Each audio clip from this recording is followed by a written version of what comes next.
पहला पाठ विधि विवरण ग्रंथ 34 वचन 1 से 12। इसके बाद मूसा मोआब के मैदान से नेबो पर्वत पर पिसगा की चोटी पर चढ़ा।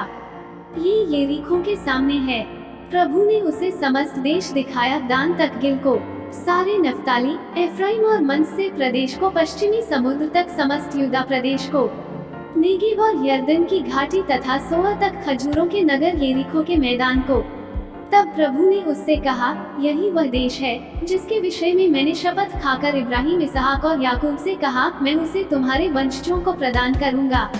मैंने इसे तुमको दिखाया और तुमने इसे अपनी आंखों से देखा, किंतु तुम इसमें प्रवेश नहीं करोगे।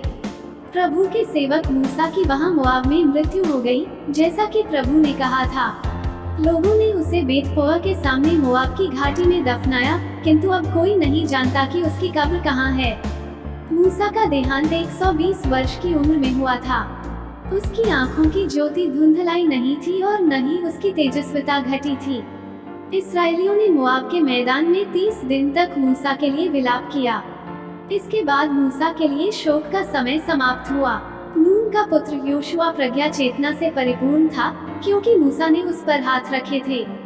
इजरायली उसका आज्ञा पालन करते और इस प्रकार वे प्रभु का वह आदेश पूरा करते थे जिसे प्रभु ने मूसा को दिया था। बाद में मूसा के सदृश इस्राएल में ऐसा कोई नबी प्रकट नहीं हुआ जिसने प्रभु को आमने सामने देखा हो। ऐसा कोई नबी प्रकट नहीं हुआ जिसने प्रभु के द्वारा भेजा जाकर मिस्र में फिरौन, उसके सब दरबारियों और उसके समस्त देश को इतने चिन्ह तथा चमत्कार और सब इस्राएलियों के सामने सामर्थ्य एवं आतंक के साथ इतने महान कार्य कर दिखाए। सुसमाचार संत मत्ती 18 वचन 15 से 20। यदि तुम्हारा भाई कोई अपराध करता है तो जाकर उसे अकेले में समझाओ।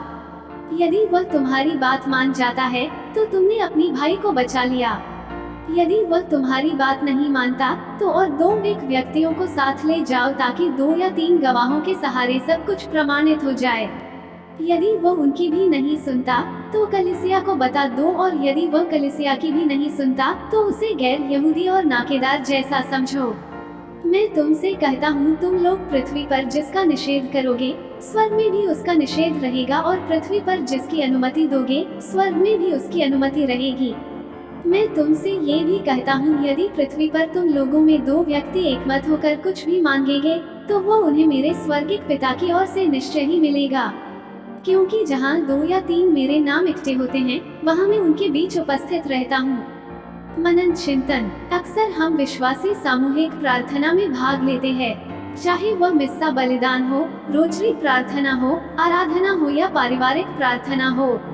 प्रभु यीशु इन सामूहिक प्रार्थना के विषय में बताते हैं कि तुम लोगों में 2 व्यक्ति एकमत होकर कुछ भी मांगोगे तो वो उन्हें मेरे स्वर्गिक पिता की ओर से निश्चय ही मिलेगा। सामूहिक प्रार्थना में शक्ति होती है, और जहाँ कहीं सामूहिक प्रार्थना होती है वहाँ पर सभी को एकमत होकर प्रार्थना करनी चाहिए।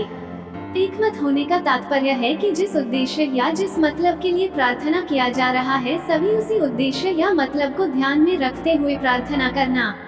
एक मन और एक हृदय से की गई प्रार्थना ईश्वर जरूर सुनता है, और वहाँ पर पवित्र आत्मा कार्य करता है। जिस प्रकार अटारी में मौ मरियम और शिष्यगण एक मन और एक हृदय होकर प्रार्थना कर रहे थे, तब उन पर पवित्र आत्मा उतरता है और उनके जीवन को एक नए दिशा में ले चलता है। आमीन।